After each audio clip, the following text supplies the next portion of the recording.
guys, this is Brandon. We're here in Colorado on the day before second rifle season, and we're just getting camp set, as you can see.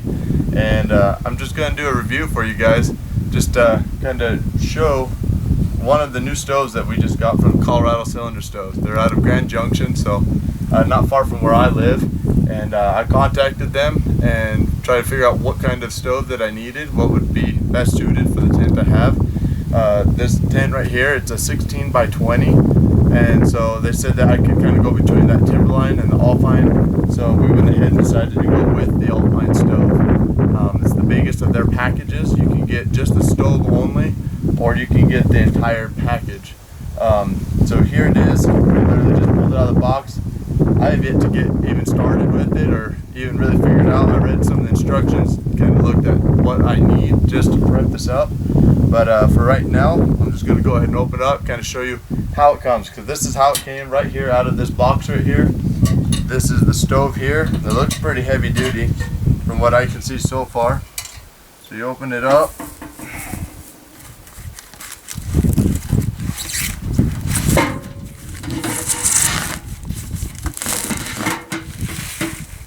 So first off the bat is the stainless steel water tank. This here was just an extra accessory that just comes with the package.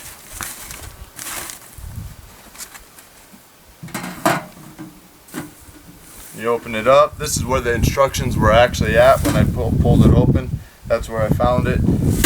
So right off the bat, you find some of the extra accessories here, and here is the damper and the faucet. And one of the first things you guys are going to notice, the one thing about Colorado Cylinder Stoves compared to most other ones that I found, and what I really prefer and what I like, is the fact that it is made in the USA. The stove itself is made in the USA. The one thing that surprised me when I opened this box and this package is the first thing here on this damper, it says made in China. And same with this faucet. So right away I called Amanda there at Colorado Cylinder Stoves and contacted them and asked them, what's up with that? What happened?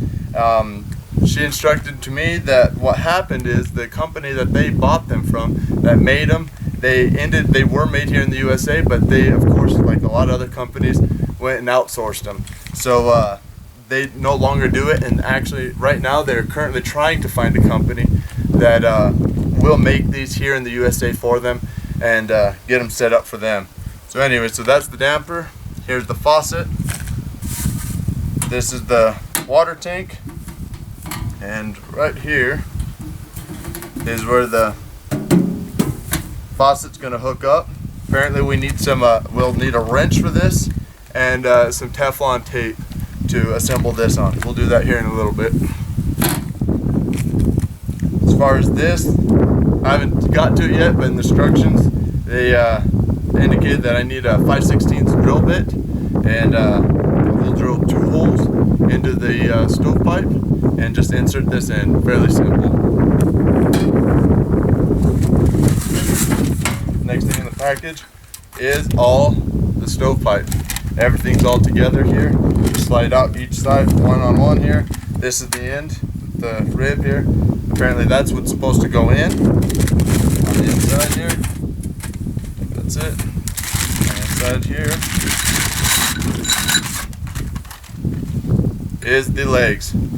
All you have to do, roll this sucker over, thread it in. They've made it very clear to, when you thread this in, just do it hand tight, just to where it just starts to get snug. Don't use no wrenches, don't go too tight. They said because of the heat, they make it, they'll actually possibly fuse them together and make it very difficult to take apart again. So don't want to fight that. Just apparently just roll it, just spin them in and go from there. The next piece here, open this up, and this is the heating tray.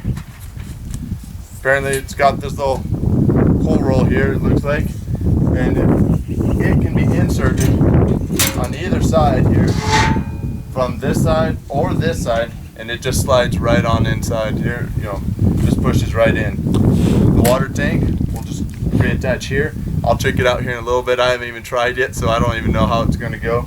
but it's supposed to just slide right on. Then the last thing in here, oh no, two more things. We got spark arrestor, something that's required for national forest or anything like that. Plus, I mean, you kind of want to protect your investment, protect your tent, so put that in the stovepipe. And then some coal grading. That apparently there ain't very many companies that have this come with it as well for the coal, and it's reinforced so it can handle the extra heat. So anyways guys, like I said, I'm just getting everything pulled out.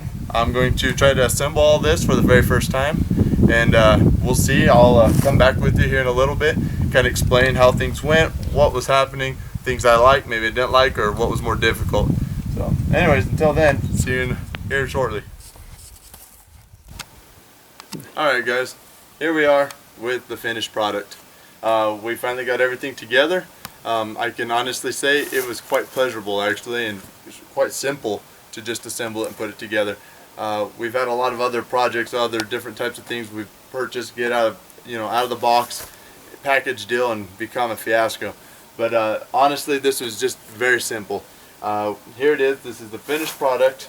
As I was saying earlier in the instructions, it did indicate that we needed drill bits, 5/16 drill bits for the coal pipe. I don't know if I got lucky, this is the only one that came like that, or they all come like that, but it was already pre-drilled. I put the damper, we literally just pulled the pin, the damper goes in, slides in through and turn. It's got a spring, it holds it together. This, I mean, nice and tight, but not too tight, swivels, it's perfect, it works out real well. As I was saying earlier with the stovepipe, each of these pieces, you literally slide them out. They're already set up in order, in line with each other.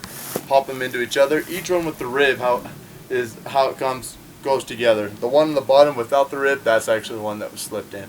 So that's kind of how that worked out. Up here on the very top, as you can see, that was a spark arrestor. We just kind of molded it. It came flat originally, as you've seen before. We molded it out, slipped over the top. That way it just stops the sparks. You can see how tall, I'm a little over 6 foot, and so you can see how tall this really is, so plenty of clearance.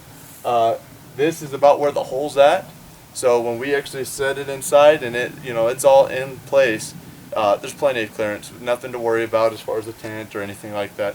Plus with these good quality tents, it's got great material all the way around it to protect itself from the heat. So going back to the stove here, we got the stainless steel tank, the faucet. It was simple. I mean, just a wrench, a little Teflon, we just threw it together. That sets on, it slipped right on. I mean, it's just got a little hinge, slipped on, set. Over here, got the heating tray. Like I said, it just slid in, right in, and you can do it vice versa, whichever you prefer, whichever is easier for you. And then the legs, like I said, don't go all the way tight. We're gonna find out. We're gonna have a week of hunting out here, and right now it gets pretty warm during the day, but cold nights. So we're gonna just assemble, and we're just gonna make our fires at night as needed, and go from there. So, anyways, on the inside, that's the little coal grate, and we're gonna try out and see what happens. Hey guys. It's been 3 days, and we filled our tags. We're packing up camp, and we're just getting ready to go. I just wanted to check in with you guys one more time, kind of explain about the performance of this Alpine stove. Honestly, there's nothing bad I can say. It was just a great performing stove. It did everything that we could expect. Like I said, this is a 16 by 20 tent, and it did way beyond what we could have expected. It was very hot. It didn't take a whole lot of wood to burn in here, and on the one night we even kind of ran out. We had to open the tent doors and get it all cooled off for a little bit because we got it stoked up a little too much. The one thing that was really nice is while you're burning your wood, you can control.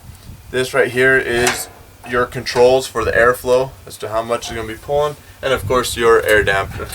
So between those two, you can put it full bore and have it burning real fast and hot, or you could just choke it down and really slow it down. But either way, like I said, it burned hot, burnt good.